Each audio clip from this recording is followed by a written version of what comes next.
Hello there and welcome to the Bicycle Diaries and welcome to the village of Liphook, where I'm going to be doing a ride down memory lane. I've come over to the house where I used to live in the early 1980s when I was about 13 because this is essentially where my love of cycling first started. Now, I didn't learn to ride a bike here, that was in a place called Headley Down, and we'll go over and visit that in a little bit, but this is where I lived and where I started cycling to school. So today we're going to ride the route that I used to do when I rode to school.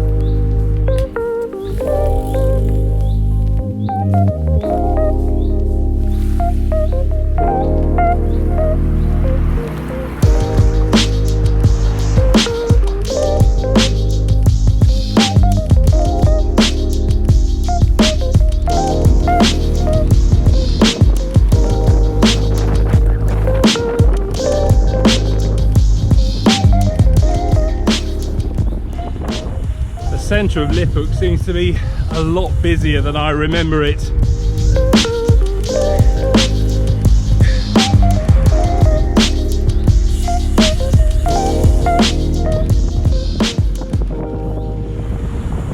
My ride to school was only about 5 kilometres and I had two fairly basic choices. I could have taken Tunbridge Lane back there and ridden past silent movie icon Boris Karloff's house. It was a much nicer route, but it was slightly longer. Or I could have taken this route that we're doing now, which is it's a B road, so it's not going to be desperately busy, but it was a bit quicker. And yeah, knowing me, running late in the mornings, not very keen to get to school, this would have been my route.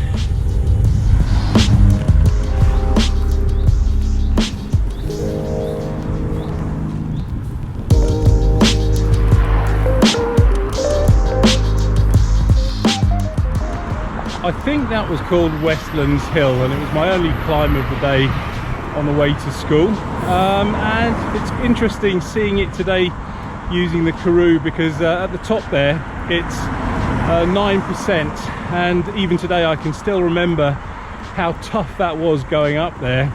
But in those days I was riding a very different bike and I didn't have a cycling computer at all.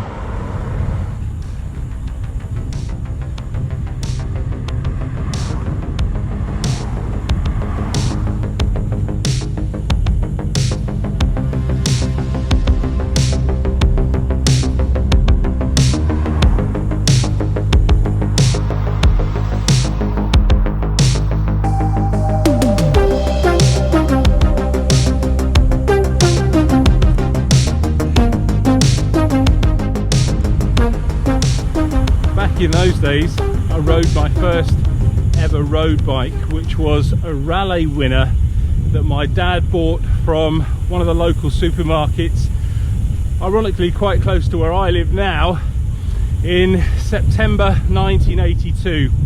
It was an alloy frame, had 5 friction shift gears, and it was pretty heavy. It also had a fairly strange arrangement on the handlebars. Instead of bar tape, it had kind of foam rubber, which made it a little bit uncomfortable, but I absolutely loved that bike. I rode it everywhere. All my friends lived a little way from where I lived, and that's why I had to cycle to school, because I went to a school in the town where I lived in the town where I didn't go to school. And it was also my freedom machine, so I'd get on the bike at weekends and cycle over and go and see my chums.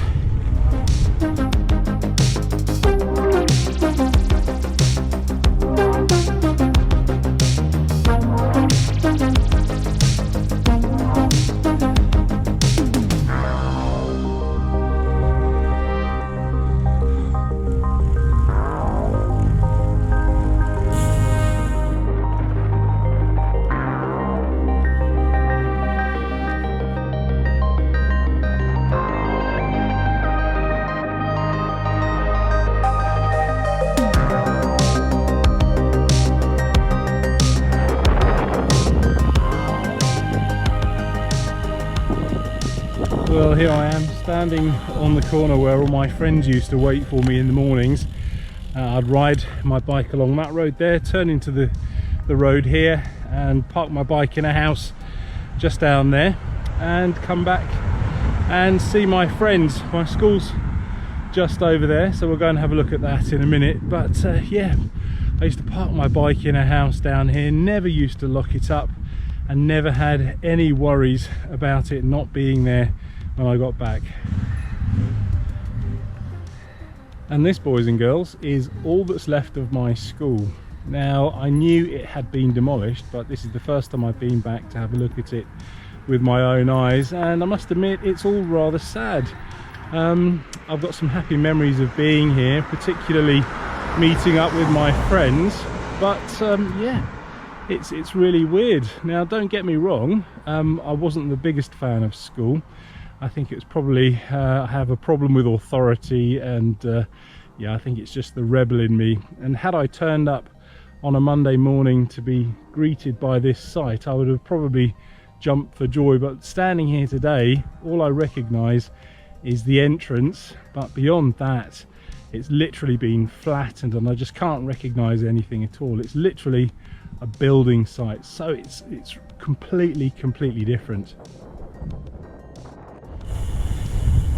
Okay, so let's imagine that it's 3:15 on a Monday afternoon in 1982. It's school chucking out time, and I'm now riding back to my chum Carl's house, and to do that I kind of have to retrace my steps a little bit, but it does mean going through Headley Mill, and I haven't been down this road in years.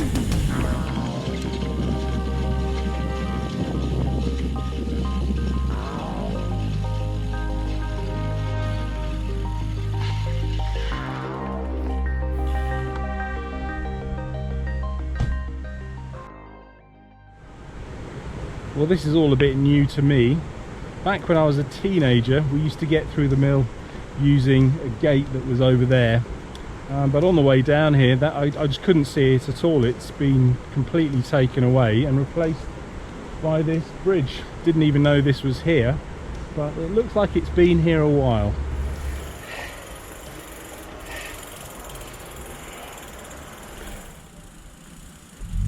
Thought I'd walk up there because it's all a bit slippy.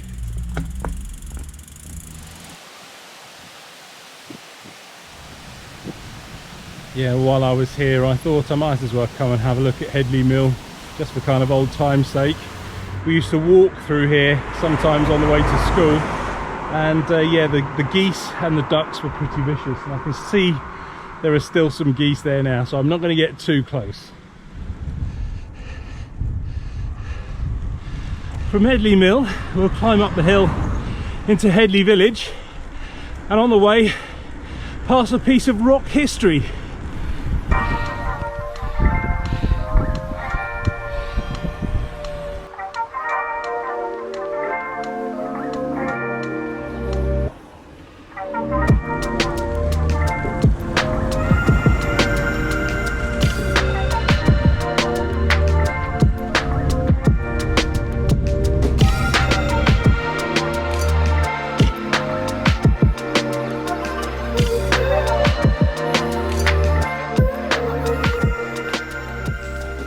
This is Headley Grange, and back in the 1970s, or the early 1970s I think, it was a recording studio, and Led Zeppelin recorded at least one album here.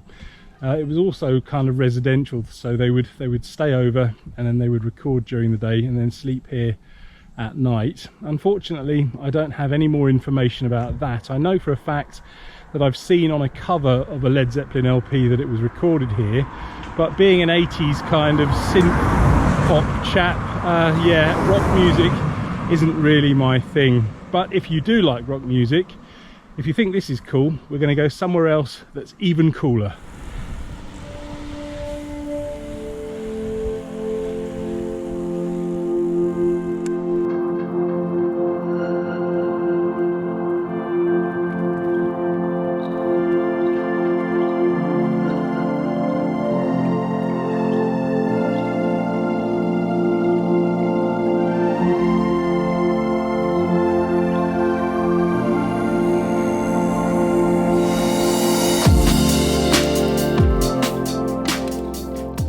I'm only about a kilometre down the road from Headley Grange, and that probably only takes about 5-10 minutes to walk. And the significance of that is that I'm at a place called Wheatsheaf Cottages. Now, back in the 1970s, this was a pub called the Wheatsheaf, and that much I know is true because I actually remember it firsthand. Now, of an evening, apparently, when Led Zeppelin were recording up at the studio, they would come down here and have a pint in the pub. And legend has it that one particular evening, they were sat in the pub's beer garden, sat there playing their guitars and stuff, and they wrote Stairway to Heaven. Now, I know many people probably won't believe that story, but it was told to me by a friend of mine whose parents ran the next pub in the village, so I'm rather inclined to believe it.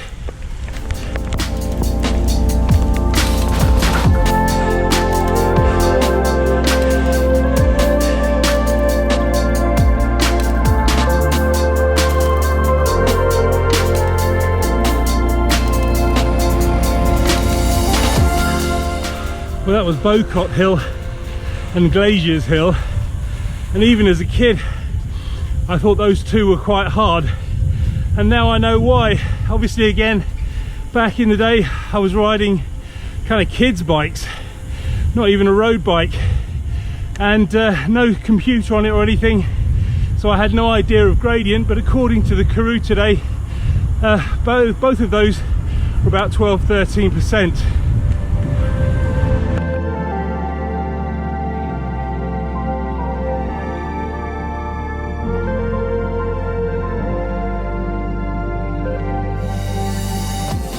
And this really was where it all started. I used to live in one of the houses behind me there, and when I was about 5, one of my sister's friends came round to come and play, and she brought her little bike with her, and she taught me to ride it in the back garden, and I've never looked back since.